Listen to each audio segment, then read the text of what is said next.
y'all, it's Jolene. Welcome back to the Home Stitchery Decor YouTube channel.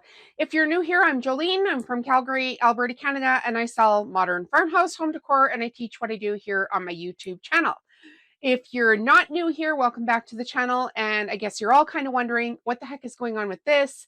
I had a detached retina, and today I'm going to show you how to make a jelly roll rug, and I swear to you, if I can do it with one eye closed, you can totally do this. So we're just going to get on with the show. I hope this doesn't deter you too much, but it is what it is, and I still need to work, so we're going to work. Okay, so the first thing is I got jelly roll from Missouri Star on Boxing Day. They had a big sale, so I got 15 of this color. I actually bought quite a few new colors to put into my repertoire next year. If you don't want to make a jelly roll rug, you can always purchase from me. I will have links in the video description, so don't worry about that. So I laid out all the fabric here, how I kind of want it to go. And I always get asked in my videos, you know, how I go ahead and select my fabric and then how I lay my fabric out.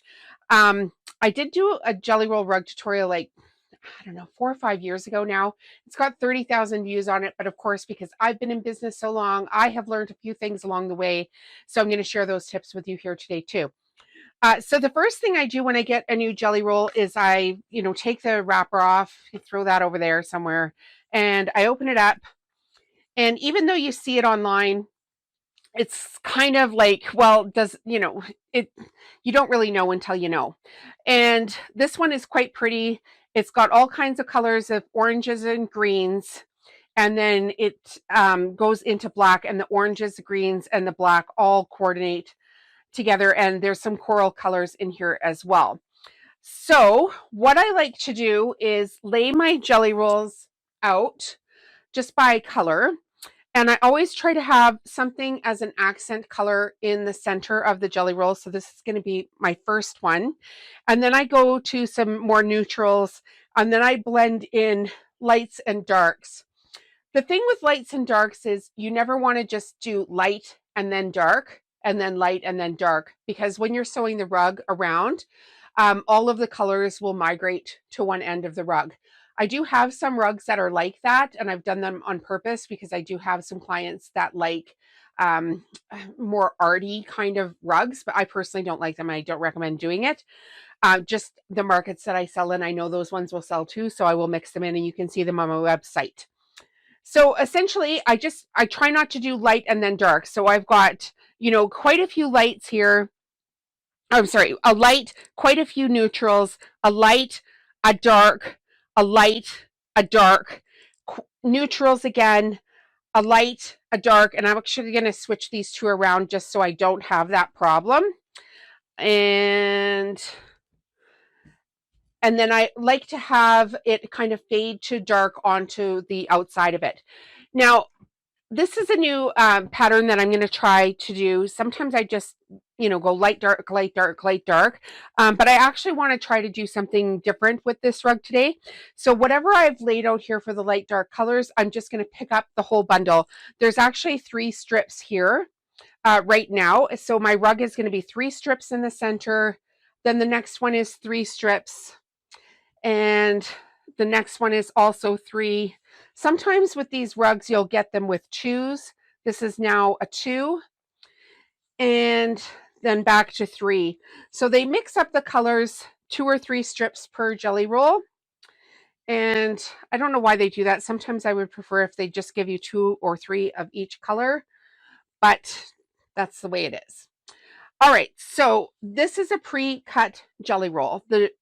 This jelly roll is 40 strips of fabric that are width of fabric, and they're 2.5 inches wide. Now, that's what is in a jelly roll. You can make your rugs any size that you want. You can have them bigger, smaller. You could have 3 or 4 jelly rolls making a rug if you've got a table big enough for that. But the jelly rolls that they typically sell, they're either called roly-polies, and they have 24 strips at 2.5 inches wide width of fabric, or they have 40 strips and they're called a jelly roll. If you're going to cut your own fabric, you will need this 24-inch one I will have the links in the video description for all of the things that I use, but a 24-inch ruler, a large cutting mat, a rotary blade cutter, and then other tools that we're going to use here today. This is all of the parts for this Jelly Roll rug tool. If I can, I will buy some of these and have them on my website available for purchase. So this is by Clover. I'm going to show you guys how to sew that today. You'll need a pair of snips or a pair of scissors. I really like the Fiskars brand. These are these Fiskars? No, these are Westcott, and they are super sharp and accurate. I really like them. You will need some thread. I'm using 40 weight embroidery thread. I have this thing, which is called that purple thing. When you do the last little bit of sewing the rug together, it's very hard to get your fingers in as the rug tapers to an end. This tool comes in super handy for that. I always use these metal bobbins, and we've got our Pellon Jelly Roll rug strips. Okay, so that is what you need. Oh, you might need an iron. If your rug starts to go wavy, you may need to iron it. But essentially, this is what we need to start. Now, if you don't want to cut yours by hand, I will have a video to run right here. The AccuQuilt Studio cutting machine is what I own. You can get a home version of it as well. They have dies there, and you can cut your own fabric with those dies. So there's 3 options for how to get your strips. You can buy the Jelly Roll rug pre-done. You can cut it on your own with a mat, or you can use the AccuQuilt cutting system. I'm an affiliate for all of the things I'm sharing with you today. If you want to support the channel, you can go ahead and do that by shopping through a link or using my buy a coffee, or one day my Patreon button, where I'll have a group here set up pretty quickly for you guys all to join, and there'll be a bunch of benefits in that group as well. So that will be popping up in the very near future. It's January 2025, and that's on my list of things to do this year, is to start a fun craft group. Okay, so on with the show. What we're going to do now is we are going to miter these strips of fabric together. So I'll meet you at the sewing machine and show you how it's done. Okay, so we've got our machine set up, and I'm just going to do a straight stitch. And I've got the Jelly Roll here to the side in the way that I want it to line up. So what we need to do first is place one part of the Jelly Roll strip going left to right, and then the next strip we're going to place going top to bottom, line it up on top, twist it a little bit, and we're going to sew on the diagonal. Don't worry, I'll give you a close-up here in 1 second. Let's do the second strip just so you get the idea of it. You pull it off the pile here, grab your next strip, open it up, place it top to bottom, give it a twist, and off we go. This is the strip we've just sewn. This is the end of that strip. We're going to place it face up, going left to right on the machine, and we're going to grab our next strip, and we're going to place it going, I guess, north-south, and just line it up here on the side, twist it like this, have the right sides facing together, and sew it on the diagonal. Simple as that. Do one more for you guys. Face up. Next strip. Face down. Make a little square. Pivot a little bit. And sew it on the diagonal.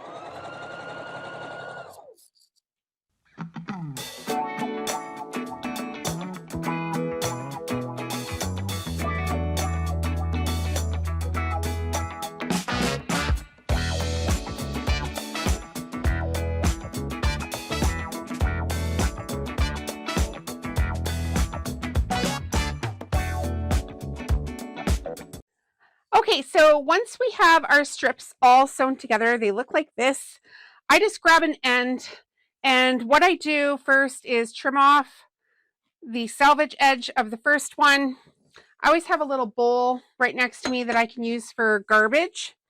and I snip where it's been sewn together, and then like the thread that's holding it together, and then I'm just going to trim off this excess here. And you're just going to go ahead and do that for all 40 of them.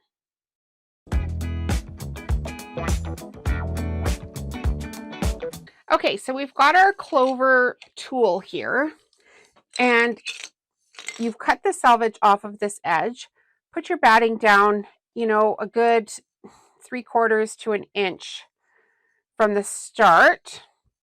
And now we want to put our tool on. So the first thing you're going to do is fold your fabric into the center. And we're going to use the big tool, which looks like this, and it's got an opening this way. So we'll slide that in to the opening and just have this fabric in the middle even, right? And now we've got this connector piece, and we're just going to slide that through here and click it into place. And now you'll see you'll be able to pull your fabric through this way. So that's the first fold using this tool. And now we're going to repeat the process with the second part. So we're going to fold our fabric again. So now we've got it in a nice little tight tube again, and we're going to put it through the tube maker this way. And you can pull this one down out of the way if you find it cumbersome. And then again, we're going to insert our next little piece into the locking mechanism here. Just like that. So now when we sew, this one pulls first, this one pulls second, and we've got our little tube maker here. This is not a requirement. You can do this next step by hand if you choose to. I am finding this super helpful. When I get some, they will be available on my website for purchase, but I also have a link for all of the materials that I'm using in this. You can just click on to the video description or read the first comment and get all of the supplies. Okay, next we need to start the rug. This is where I've got the tubing started, and essentially I pulled the batting down from the top, and I'm just going to fold the top over, give it a little press with my finger. I'm going to fold the sides in on an angle like this, then fold the middle in on this side, and now it looks like this, and then fold it one more time in the middle. And now you've got a blunt edge here at the top. I just use a straight stitch. And I'm going to turn. And now I will start sewing the tube. The tube is really easy to sew, you guys. It's just a straight line. The tube maker makes it even easier. So we've lined everything up here. We just pull the first one to our bodies, and then pull the second one, adjust what you need to adjust. And I like to sew really close to this line, to the fold, because in the next step, when you're doing the zigzag, if I fold so closer to the fold, there's less chance of the zigzag missing the fold. So we just need to do this for 40 strips. Not that hard. Go ahead and have fun with that. At this stage, you have two options. We're at the end of the rug, and you can finish the rug at the end, just the same as we started it off with a rectangle. So fold these two ends in, and then fold it twice, and sew it squared off. I prefer to taper this and then sew this into a taper. So I basically just cut the batting to a T and then roll the fabric in and in and in until it comes to a taper. So we can do it like this, like this, like this, like this, and in and in, and then in one more time. Okay, for our next part, we need to start sewing the actual rug. And what we're going to do is find the basically the start of the rug by folding the first strip of fabric into threes. So this pattern joins another strip here, but essentially I want to just have my thirds folded into where the first one joins, and I'll do close-ups of this so you guys can see more carefully. But essentially the puffy part is going to be on this side and the folded part is going to be on this side. Make a fold and put your folded seam into the puffy side. That's where we're going to start stitching. And just find out where the third is, where the next strip starts. And I'll move the camera close up so you can see what I mean. Okay, here's the close-up angle of it. Your folded part is here, your puffy part is here, and they're going to stick together. So I've switched machines out here. You may have noticed I'm now using my Singer heavy duty machine. I like the zigzag on this one. I will have it linked in the description for you. So essentially we just start by having the zigzag, you know, 1.5 inches, 2 inches down from here. And we're going to start with the reverse stitch and just reverse it back. And then we're off to the races. So just right to center.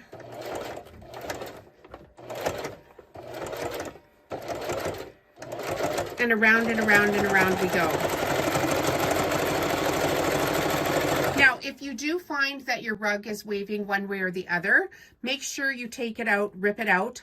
The other thing you could do is press it if it's just got a tiny little wave with some steam or Mary Ellen's Best Press. And then let it dry, let it cool if you're using a steam iron before you come back and start to sew again.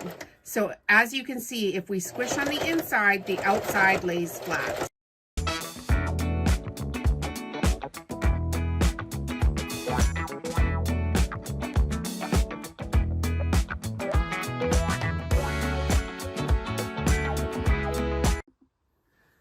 All right, so here we are at the middle of the rug, and as long as you're feeding everything in, the rug should remain pretty flat.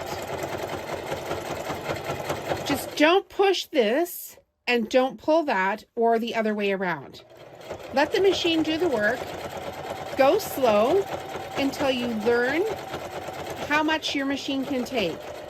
You will know it when you look at the edge behind you, whether or not you need to pull it out or have a quick iron. But essentially, if you're not pushing or pulling anything, this will go really smoothly.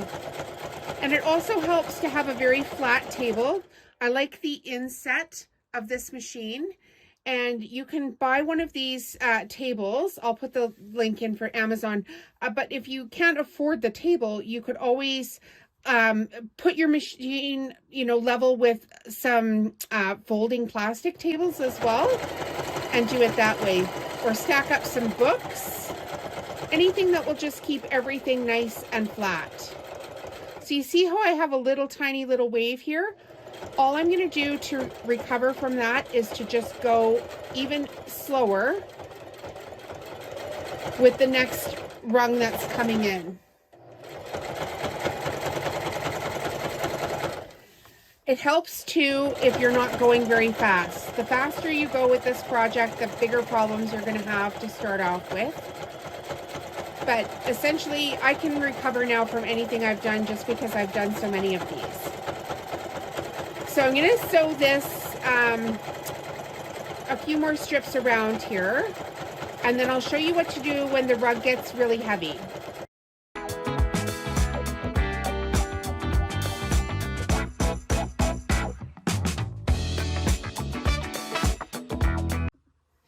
Here's a bit of a different angle for it. I've just lifted up the edge while the rug is folded in half, and you can see that the fabric is going in evenly.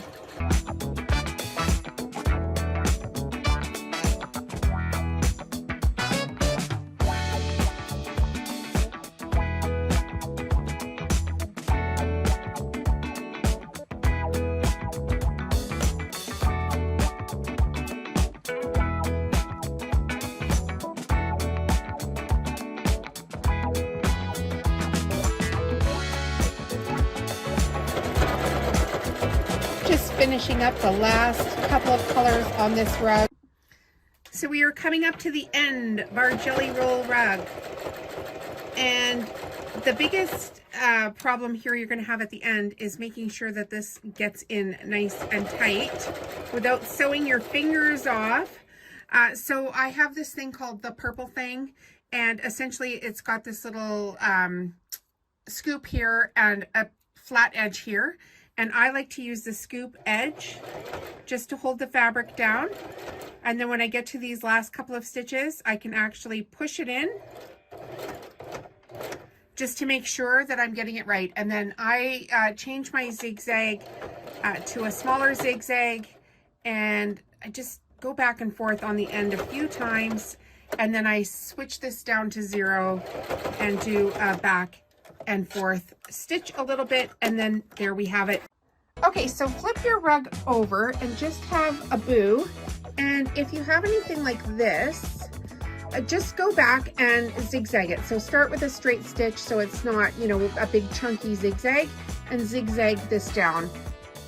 Okay, you guys, just before I do the final reveal, be sure to check out all my mix and match collections and my other tutorials right here on this channel.